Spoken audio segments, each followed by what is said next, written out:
but the sentiment I think that is a cause or the reason behind this is we haven't really had anything as consumers to be like looking forward to making rates be lower.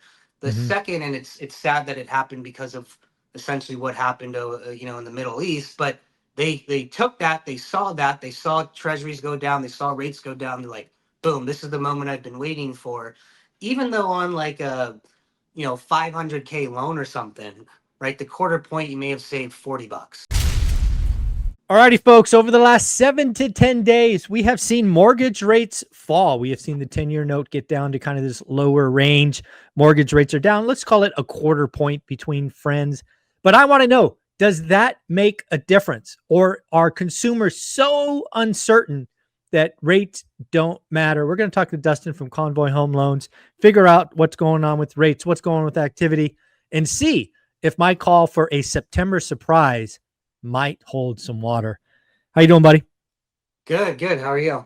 I'm doing well, man. So I'm curious, over the last, let's call it 2 weeks or so, have you seen people come off the sidelines, or is everybody as uncertain as ever and just taking the summer off?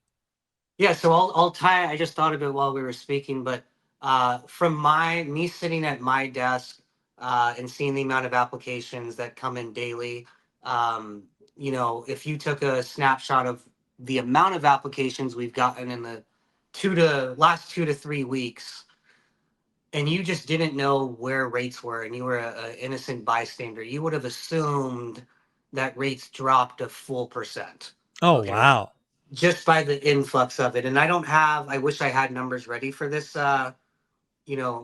recording right now, but I do have something that was interesting where one of mine or Convoy's like partner real estate broker shops. Okay. They're not huge, but they got like, I want to say 14, 15 agents or something, right? Yeah, Now they decent size. do, Yep. yeah, but they do Southern California and Northern California. So they got offices in both.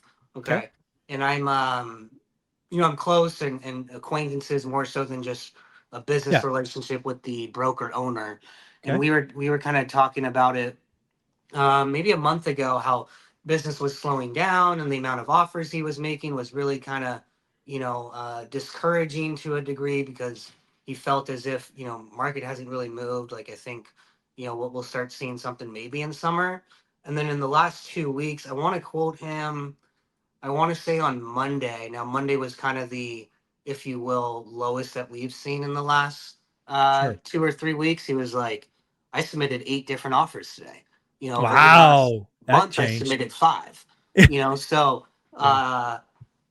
I think it's you studied consumers, more than I have, but the sentiment I think that is a cause or the reason behind this is we haven't really had anything as consumers to be like looking forward to making rates be lower.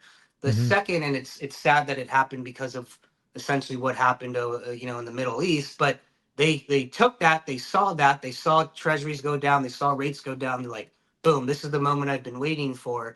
Even though on like a 500K loan or something, right? The quarter point you may have saved $40. Yeah, So like, it's consumer psychology is so interesting yeah, because when you and I look at the end docs, it's like you've been waiting on the sidelines to save $37.18. I mean, yeah, that's what you saved, right? But again, the consumer is who they are, and we learned last year that sub six, right? We had the little window of time where 599 came in, and that was an avalanche of activity. Now it kind of feels like sub 6.5 could do the same thing. yeah, And the other thing that we're seeing, and I've called for since January 20th, is I think the world gets a lot less uncertain by July 20th, right? Because again, the administration has to focus on winning the midterm, so they're going to be a lot less chaotic. At least one could hope. We get more trade deals. We don't have World War III. We have a Fed that's probably cutting later this year, not July, but later not this year, July, September or December, right? not But so. yeah, in worst case, you have a new Fed president next year, which, I mean, let's just be real among adults. Whoever Trump nominates is going to have to take a blood oath to cut Yeah, rates, right? He's there. yeah, That next person's not getting nominated unless they promise to cut rates. So yeah. lower rates are coming. There is an argument to be had that, maybe long rates go up as they did in the last time they cut 100 basis points. But I think generally speaking, the market is heading towards generally lower rates, and it's going to be interesting to watch what happens, because I think this summer is going to be the last gasp of a great buyer's market in lots of the country. And then come September, I think people are going to be shocked at how busy the fall is. And I think it's going to take everybody by surprise. No, I agree. And it's like, uh, in the mortgage industry, there's really, I'd say, three types of transactions you can do, right? It's a purchase, obviously. Um, but then there's two types of refis. It's refis with cash out, or a refi where you're just lowering the monthly, Yeah. payment. I get those that have been sitting on the sideline if they were their main purpose was just to lower their rate and payment, right? Yeah. Because they want to make sure that it's saving enough so that I'm not paying too much in closing costs and it doesn't take me too long to recover those closing costs. But those that have been sitting on the sideline for a purchase, Yeah. it just doesn't make sense, because you gotta weigh and you gotta run the numbers yourself where, sure, I'll save $40 on a 500K loan, but now all of a sudden, because there's more offers on the table that the seller can review, because there's more Yeah. competition, that purchase price being 620 is now 650. Yeah. The So payment, even with the rate savings, the payment goes up. It's just not a win-win. Yeah. you lost, in a crazy as it sounds, you lost by waiting. If you were one of those that the example I made earlier, speaking with one of our referral broker owner, real estate shops, you actually lost money by waiting and submitting the offer on Monday to save a quarter point versus 2 weeks ago and taking the quarter point higher, because now the seller's got 8 different offers, Yeah. to review instead of Yeah. 10. Exactly. Again, folks, I think the summer, July and August are going to be the time for these disrespectful offers, follow-ups, ask for all the credits, repairs, everything you can. Come September, we're going to see less inventory. One, because you're going to actually have sellers who need to sell lower price, but also you're going to have a lot of sellers who have wish pricing, just simply take the inventory off the market and wait for the spring selling season. It happens every year. So again, sharpen the pencil. Back to refis, I did get an update from Lance Lambert at Resi Club, and he did a conversation with ICE Mortgage Tech. And they basically did some rough math on how many borrowers could benefit just from a rate and term refi at different rates. And I thought this was interesting. At 6.25, there's approximately 1.5 million people who would benefit, and benefit being 3/4 point or better. That was the At benchmark I think he sent, right? It was like it's Yeah, 3/4. Okay. yep, that was the benchmark they chose. And then at 5.25, 4.1 million folks. And then we'll just do one more because I think 3.25 is not happening, but 4.25 be about 6.6 million people could benefit. The reason I bring this up is there will be another refi boom in the future. You can argue when that happens, but it will happen again. And we're just stacking more and more people that will benefit from that. So, what are your thoughts as we kind of move forward on rates? And again, it's really weird that your buddy who had 5 offers out for a month suddenly got 8 on Monday. That just shows that rates matter. And yeah, if you're tracking rates go below 6.5, and oh my goodness, if we get below 5.99, watch out.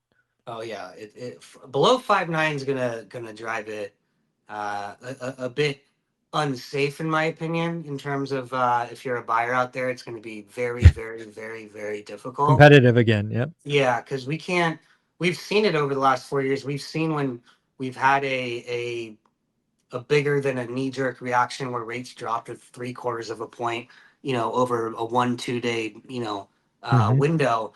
And right now, let's just say we're in the high sixes on your average 30-year fix. Sure. I always bring this up to clients when I'm going over different rates and the costs and all of it. But if I gave somebody the option between 6.75 and 6.5, it doesn't really shake them too much. But if you give them 6.1 or 5.8, it's like, this is the lifetime or It's like deal go of a time, lifetime, baby. right? Go time. But it's just a quarter point different, right? It's the Yeah. consumer sentiment, like you spoke about. They are consumers, but mentally and psychologically, when you hear a 5 handle instead of a 6 handle, that's what it's going to do to people.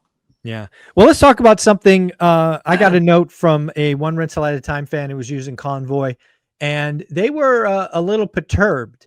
But when we step back and really look at what's going on, it's really just not understanding the lending game and all the rules and regulations. So if I were to set this up, one rental at a time fan came to Convoy. They were in escrow maybe a week or so. My escrow was already open. They came to you. They were in a rush. They got some kind of loan estimate from you. They called you back about some fee. You said you were going to waive it. Then when they look at some other line item, that line item went up and they're like, what the heck is going on? Really what they were looking at were loan estimates. There's some regulations in the lending space you can educate us on. But at Yeah. the end of the day, when the final statement came, this individual got exactly what they were looking for. That's my understanding of the history. But why don't you take it and tell me what happened from your side?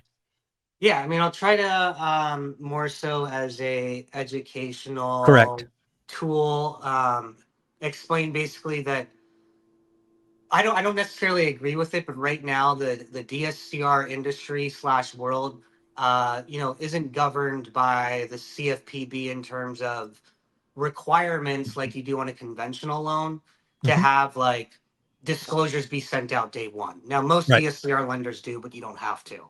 The Hmm. one thing that we do all, in a way, are governed under is what's called under or over disclosing, or in our industry, the lingo would be a tolerance cure. So Yep. a lot of times you might get day one a DSCR, loan estimate, GFE, loan summary. You can send whatever you want. Um, but let's just say overall lender costs are $8,000. Right. Okay. And 3 weeks later or 30 days later, if that goes to 10,000, guess what? That eight versus 10, $2,000 difference, the lender's responsible Yeah. for it. In this world, you have to eat. Exactly. So it would behoove all DSCR lenders that are disclosing figures to a borrower day one to not put on their loan Yeah. estimate 1,000 in closing costs, because we know it's not going to be that. Because if Right. it gets to five at the end of the day, that lender is going to be responsible for that 4K difference. So Correct. most will start high and then work their way down. It can be scary, it can be confusing because, like I said, there is no particular governing rule or regulation on how DSCR loans need to be, disclosed, because it's a business purpose loan. It's not a Mhm. consumer loan, right? Correct. So, in the grand scheme of things, this client that you were alluding to, Convoy had never working with before, and Mhm. believe it or not, like most of John and my clients, I'm not speaking on behalf of all of our employees, but most of John and my clients either come from a referral source or a repeat client, et cetera. So there's a Mhm. bit of trust and understanding that when it's Mhm. all said and done, we'll get it done. Uh, Right. this particular instance was just a misunderstanding where, look, everybody in the mortgage industry, when a property goes in escrow, the goal is to get it closed because then everybody gets paid. That's including Right. title, escrow, lender, real estate agent, etc. Mhm. Now, this isn't anything. I'm not trying to belittle the role of title and escrow, but their job in the actual transaction can be done usually the quickest, right? Mhm. Like the amount of manpower and labor that it takes to get the title work done is not the same as maybe the real estate agent or the lender. Okay. Mhm. Um, and a lot of times there's title companies out there that are just very insistent on like, hey, we need the updated settlement. Borrower keeps asking me for a settlement, estimate settlement. So in this instance, all title did was send an inaccurate settlement statement to the borrower that the borrower reviewed and was like, what are all these fees? Mhm. But then we told him, hey, look, it's not clear to close yet. Let us get it clear to close and then we'll update Right. it. And that's all that happened. It was just an innocent, Yeah. There's just a miscommunication. time. There's two things that I take from this. First and foremost, what was the lingo? I forget. I already forgot what it's called. What's it called? Tolerance here. Yeah. So one of the things you have to realize is the tolerance cure for DSCR loans. You're frankly incented to make it high, so you don't have to come up with the two or the four and these examples earlier. So that's education. The second thing is, again, title can request all kinds of things, and I've done this. I've done, I don't know, 200 loans myself, purchase, refis, all of that, and I have never seen an estimated closing statement be anything close to a final closing statement or a final settlement statement. The Yeah. fees and all of that are different. The one thing that I do take out of this is because this person came from one rental at a time, not only did you, in this case, take care of them, yes, there was miscommunication or misunderstanding or whatnot. But at the end of the day, when money was on the line, this person got more than they expected, right? They got a better rate. They got lower fees than were promised. And that's what I take from this because they were a one rental at a time fan. Is that how you remember this closing up? Yeah, I mean the beauty of it, and I'll just summarize it in the most simplest form, is like we started the process and I told the client, hey, we're gonna be at $4,000 in origination, and it was a DSCR loan with 20% down at 7%. We walked away from the table with $3,600, so sure, $400 cheaper, but a 6.6, and that was look good timing because obviously Yeah, he rates in got the last 2 weeks went yeah. down. So So he um, paid less and got a better rate because he was a referral from one rental at a time. That's yeah, what I take from all of that. yeah. And it may have been a bumpy ride, but look, in the end of the day, I'm just hoping that if it comes from one rental at a time or another one of our referrals, that I know if I've never worked with you before, it can be scary, but I'm hoping that just our tenure and Yeah, another reviews and example. Yeah. experience can trust us doing that. Yeah, and at the end of the day, he got better than was promised. And no, very few people do that these days, but Convoy continues to over deliver for the one rental at a time fan. So if somebody wanted to start the process, Dustin, what do they do? Yeah, just go to convoyhomeloans.com. There's a little drop down menu to say where you came from, and just make sure you say you came from ORaaT. Yep, folks, there's a little blue button. I think it is. It says start the process or open a loan or whatever that is. And in there is a drop down and just pick ORaaT. Thanks, buddy. Take care. Thank you.